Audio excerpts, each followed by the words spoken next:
Une sorte d'araignée sur mes sourcils, dans le mois où j'avance.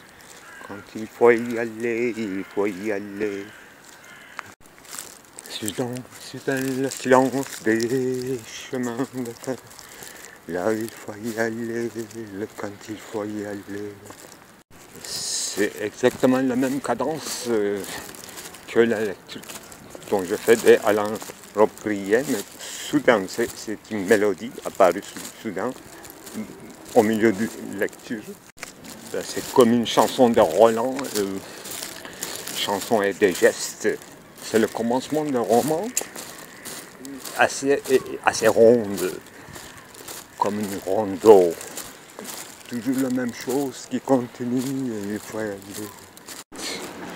On est arrivé à une étonnante prairie, pleine de herbes, et il y a une maison mansardée là, juste en tournant un chemin vers les cimes, sur la colline, en haut, avec une fronton triangulaire,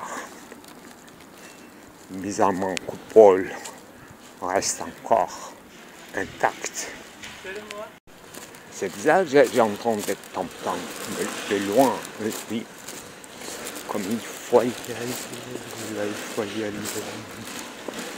C'est comme un long chemin de bois qu'il faut traverser avant la prairie. Là il faut y aller, quand il faut y aller. Ce sont des chemins en sécurité, loin des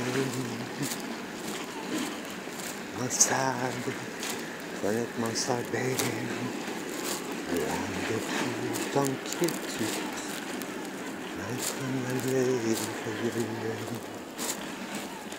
Je sais bien où il faut aller quand il faut y aller. Je sais bien où il faut aller quand il faut y aller. Viens avec moi, je sais bien où il faut aller quand il faut y aller. Je sais bien où il faut aller quand il faut y aller. Je sais bien. On est arrivé à une étonnante prairie, pleine de herbes, et il y a une maison mansardée là, juste en tournant un chemin vers les cimes, sur la colline, en haut, avec une fronton triangulaire, bizarrement coupole reste encore intacte. C'est comme l'heure de fermeture de toute la nature qui s'enferme sous une brume épaisse, à la fois dorée, sous les rayons bas du soleil couchant. Voilà que nous sommes déjà. Je t'avais dit que je sais bien où il faut aller quand il faut y aller. Nous voilà. Nous sommes ici. Un chat. Ah, hello chat. Hello chat. Bonjour. Bon après-midi. Je m'installe là, à côté de toi. Tu sais bien où il faut aller quand il faut y aller. Recommençons maintenant à notre rondeau, c'est-à-dire à notre lecture. Là où cette mélodie est apparue soudainement dans un moment de texte où tout se répète dans la même cadence. Là, il faut commencer. Des jeunes filles avec la main s'épaule et la jeune fille aux yeux immobiles et pâle a continué son glissement d'une danseuse absence vers la petite fenêtre profondément enfoncée dans son embrasure, vers le soleil bas, vers la lointaine prairie. Elle rêve. Elle pénètre dans une chambre où se tiennent déjà 3 de ses compagnes. Là, ça commence rondo. C'est une chambre semblable aux autres, avec une fenêtre mansardée, ouverte à cause de l'étouffante chaleur du plus haut des greniers, où elle est seulement par des rideaux de tulle très amples, aux replis nombreux, qui bougeraient légèrement dans l'air calme. Les rayons encore très bas du soleil frappent de force ces voilages et les illumine, créant dans toute la pièce une lumière diffuse et vive, à la fois qu'inime d'une brume dorée, les objets et les filles. Les objets sont les mêmes que les autres chambres, un lit en fer au velours entrelacé, peinte de laque blanche, au chevet duquel un pot de chevrousse tient lieu de tapis, où 4 pieds nus disparaissent à demi, entre les mèches de longs poils, un fauteuil d'osier couleur de paille, dont le tressage compliqué dessine des fleurs en rosace, et qui pour le moment ne constitue qu'un siège incommode, encombré qu'il est de vêtements féminins en désordre. Une table de toilette enfin complète le mobilier, en fer peint comme le lit, avec son pot à eau et sa cuvette en porcelaine que surmonte une grande glace désuète où se reflète un double à peine plus lointain de la Seine. Les 3 filles immobiles, dont les plus jeunes, l'une assise, l'autre debout près d'elle, contemplent la 3e allongée. Ce sont 3 adolescentes, minces et blondes, peut-être 3 sœurs, qui peuvent avoir entre 13 et 17 ans à peine. Bien qu'il soit difficile donner un âge à ces corps graciles au contour déjà féminin, à ces poses abandonnées, à ces figures au sourire endormi. La plus jeune, à demi assise sur la bord du fauteuil encombré de lingerie en chiffon, tient dans ses 2 mains une des mains de la seconde, debout à ses côtés, les bras le long du corps, le geste est arrondi, doux comme distrait.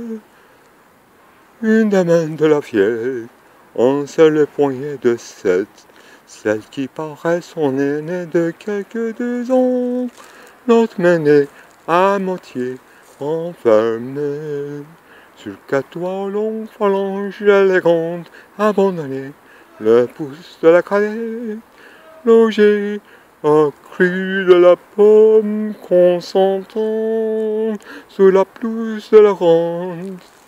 Voilà, c'est suffit. Donc cette séquence dure comme ça pendant 3 pages, toujours la même chose avec le minutieux détail. Eh bien, ça finit comme ça. David H. appuie sur le déclencheur de son appareil photographique, point. Donc tout est déclenché à la fin et c'est fini.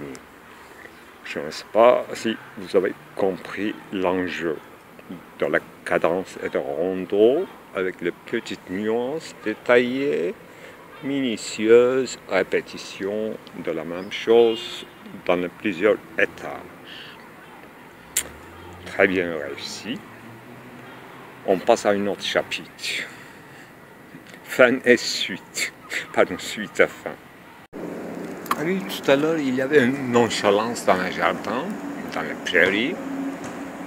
Voilà, ça recommence. Et ça continue encore, mais il y a une sorte d'inquiétude après le déluge ou avant le déluge.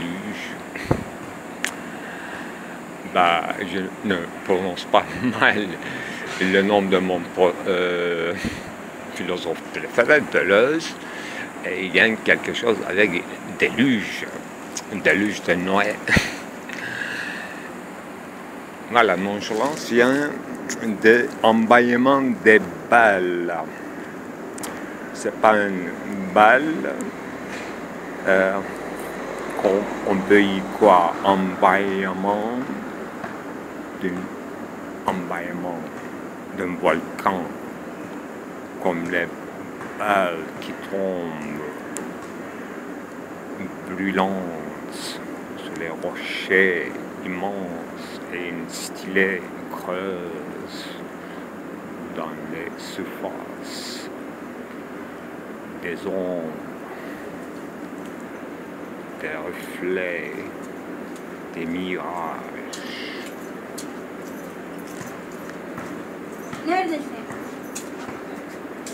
Oui, c'est une bonne question. Une bonne question. Je savais où il faut y aller, là il faut y aller, mais je ne sais plus où il faut y aller, là il faut y aller.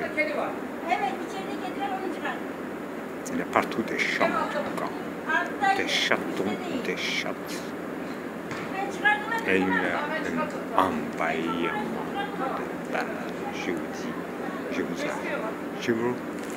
assure.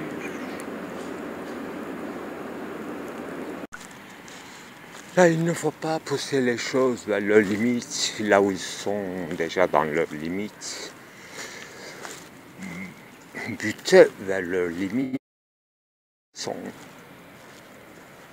les siens, les leurs. Eh bien, ce que je veux dire, parfois, pour les citadins, c'est plus valable. Certains tics, vous savez ce que c'est des tics, des mimiques, soi-disant involontaires, peuvent sauver la vie. Ce sont des signaux émis par la façon en présence d'une autre présence, ne serait-ce que soit son ombre. Chez l'homme, il y a une don d'émettre des signes, même sans voir. On sait ce que c'est, jeter un coup d'œil et voir par derrière, sentir la présence frêle d'un être ou le passage, ou un petit changement d'ombre ou de vibration d'air peut faire toute l'affaire pour changer le ton. Eh bien, il y a certains endroits, disons, magiques ou intacts, et quand on les traverse, il faut être à la fois ouvert, réceptif, et il faut fermé comme un bloc de pierre, fermé à toute inscription réitérable. Échanger les ondes autour de lui, faire des aléatoires et des ondulations qui s'identifient avec la nature et ces mouvements inhérents. Donc, il faut suspendre l'humanité qui est chez nous et embrouiller les signes pour le faire renaturaliser, les embrouiller là où ils sont venus ou imbibés pendant des milliers et des milliers de siècles ou des années de lumière. Voilà, il y a un retour de signes vers ce néant qui n'est pas néant, mais qui est un abîme, une sorte d'empaillement de volcan. Là, tout rejeté vers l'extérieur d'avance y retourne dans un moment d'imagination. C'est ça, embaillement des balles. Parce que les balles, ça existe, et ça raison. Ça raison comme une petite balle de ping-pong, une balle de basket.